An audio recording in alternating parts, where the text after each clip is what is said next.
The first group of South African National Defence Force troops deployed to the Democratic Republic of the Congo as part of the Southern African Development Community Mission, or SAMIDRC, has arrived in South Africa, marking the end of a widely criticised deployment that saw 14 soldiers killed in an attack by M23 rebels. To provide his insights, we have defence analyst Kobus Marais with us in the studio. Hi Kobus, welcome. Hi, Linda.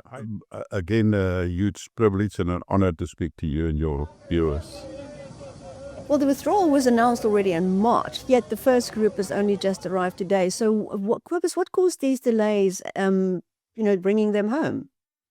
Linda, in my opinion, there's a lot of reasons, but I think the main reason is probably leadership, proper planning, and then execution. Yes, it is true that, there was a combination of factors involved because they are under SADC in the DRC. So it was hypothetically or theoretically, it was SADC's responsibility to bring them back home. So obviously SADC was involved. There's a private airline where they chartered the aircraft from. And then obviously the South African soldiers had to be transported by buses from Goma and Sake via Rwanda to Tanzania. So, and I believe, with two border crossings and with, I believe, more than one time that they had to, get onto new bus lines, going further. That obviously caused delays, and then it is purely, proper planning and execution that I think let us down and let especially the soldiers down. In the meantime, one must remember that all the equipment has also been started to be transported from the DRC, again via Rwanda, to Dar es Salaam, where they will be loaded onto vessels, and they will then be shipped down to most probably Durban, and then, again from there to Bloemfontein. So that is obviously caused that delay. However, I must tell you that, remember, the soldiers have been captive or restricted to their bases in Sake and in Goma by the M23s since January. So it is a very, very long time. And I can't recall whether it was with you a discussion or with someone else where I said that it will probably take a few months, but hopefully not later than May. And then eventually there was a due date of in May, and that has obviously come and gone as well. And now we are already in the middle of June. So, the poor soldiers were basically left in a very precarious position, and I believe that there was a number of them that was very, very unhappy because not knowing where you are going, you're a soldier, you can't exercise and do what you have been trained for, and you have got family back home that is very worried. So yes, I think it was very difficult on many of them, but then eventually, we got the news that an aircraft has been secured.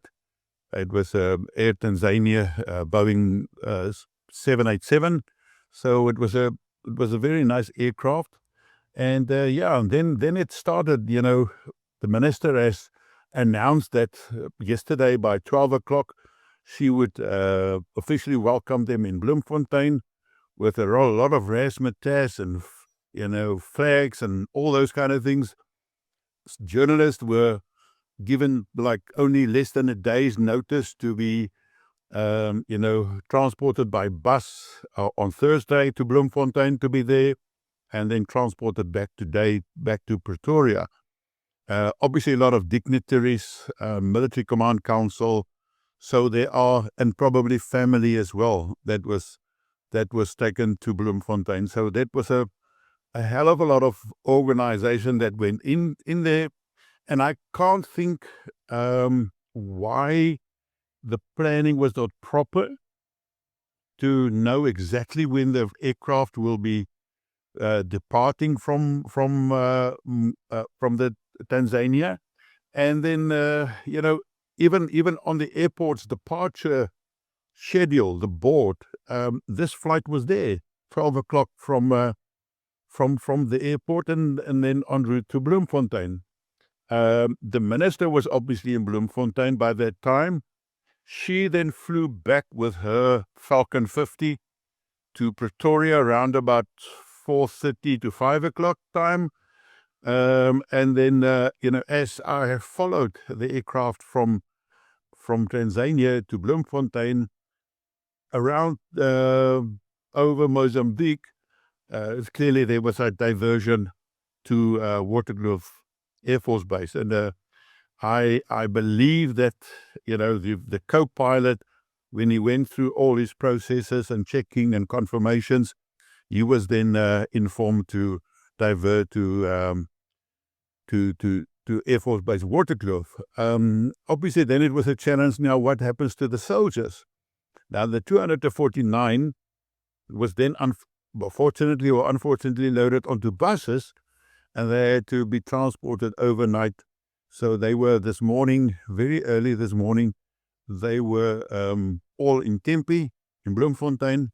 So all of them are in Bloemfontein at the moment. But it's a very disorganized way, kind of very disrespectful way, very chaotic way. That's very unfortunate because, after what happened to them and how chaotic SAMIDRC was the whole time, that it has to start like this. So hopefully, again, they've learned from that, and that the next flights to Bloemfontein will be more smooth than this one. But yeah, very chaotic.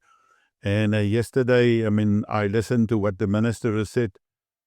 Unfortunately, there was no really any information other than she doesn't also know, or she didn't know at that stage when they will be coming. And I find that very unacceptable. How can you be in charge of your of your defense force? You can liaise with other countries through diplomatic channels, and you don't know what's happening and when they will be coming back.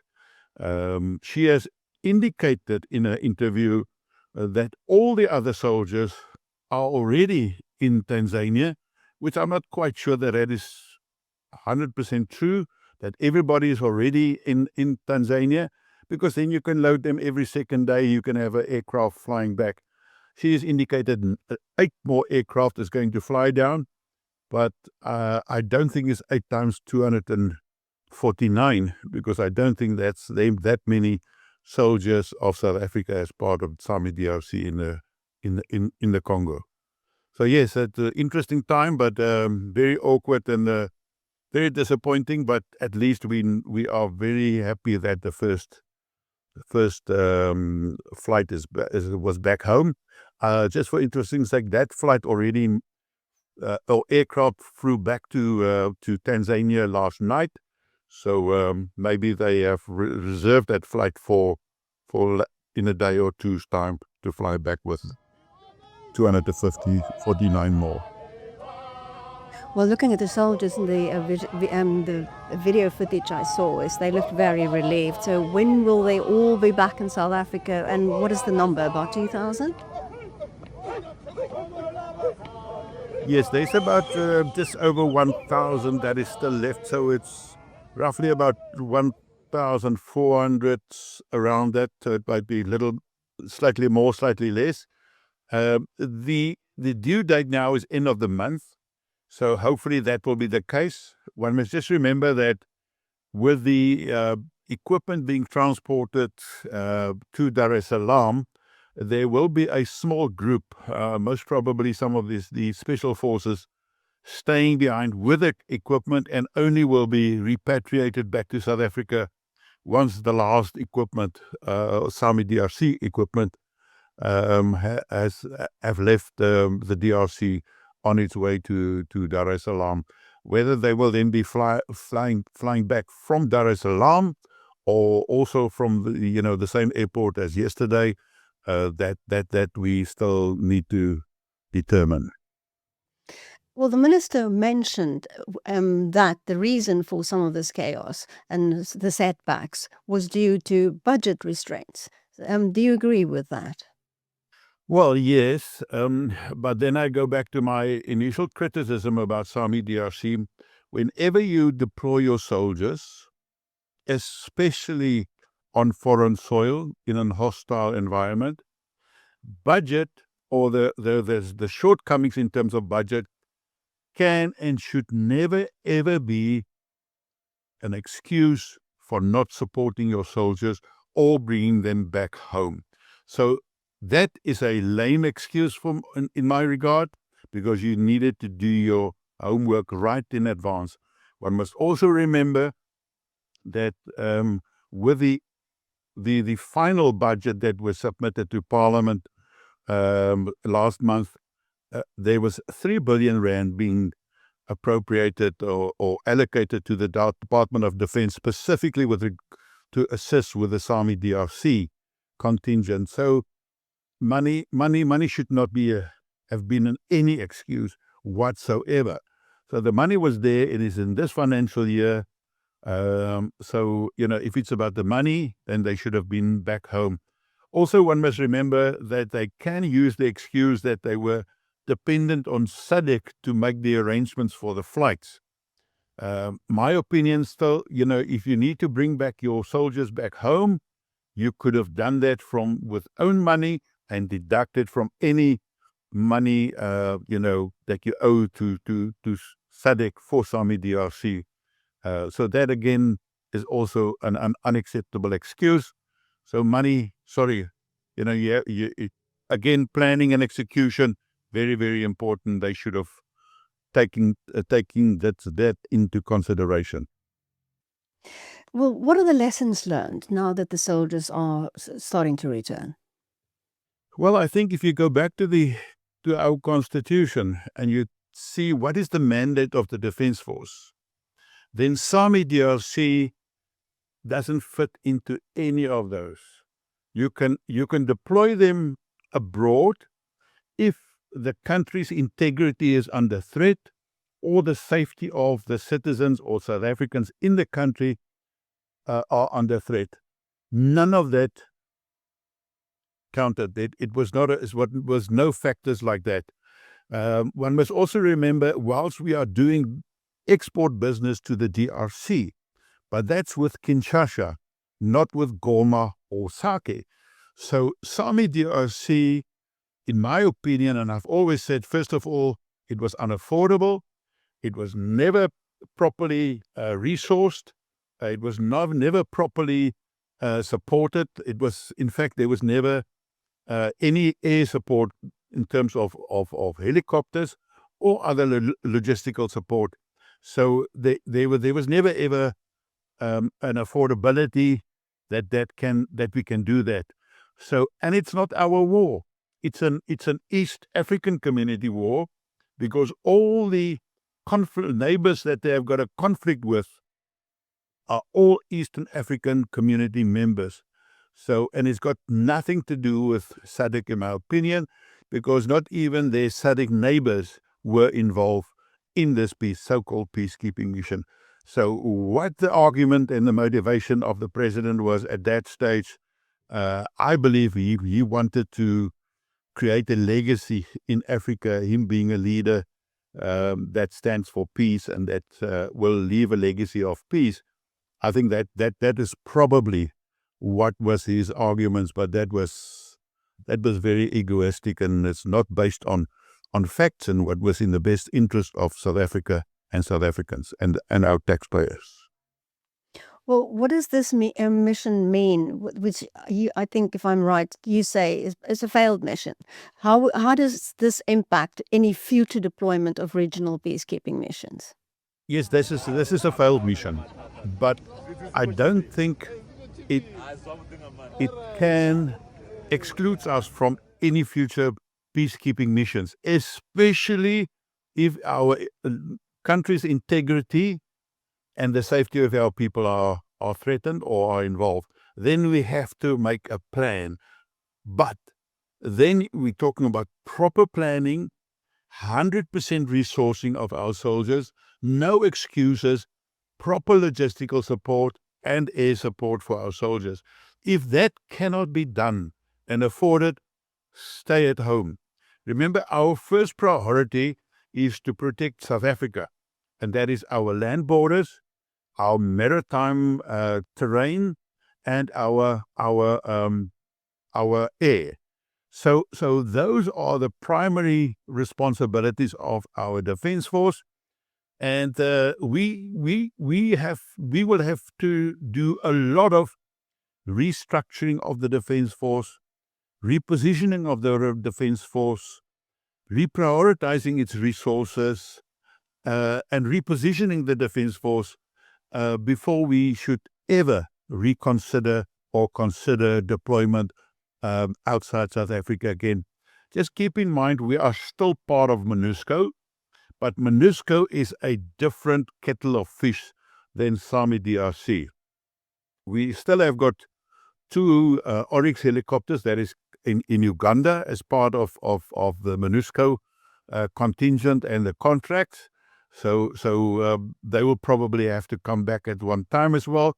And keep in mind that MONUSCO at one stage was supposed to be fully withdrawn from the DRC. The president of the DRC has requested that, and the United Nations made such a resolution. However, in the meantime, with all the uncertainty and instability in the Eastern DRC, that was obviously delayed. So we will have to see what happens there. Now, with the involvement of the Americans in terms of being the in-between party between the DRC and Rwanda, maybe there will be some resources coming from that side as well. So, but yes, we have to. There's no problem. The principle of regional peacekeeping, when our integrity and our people, the safety of our people is under threat, no problem whatsoever. We just have to rethink this, replan this, and look at resourcing it properly. Otherwise, we are sending our soldiers to return home in body bags, and that is unacceptable. Typically what happened with the 14 that was killed earlier this year as part of the SAMIDRC operations. Well, judging from the soldiers who came back, they look relieved, and I wondered if they might feel that the government has failed them. I have got no doubt that most of them will feel that the government has let them down. Not everybody and all of them will speak their mind.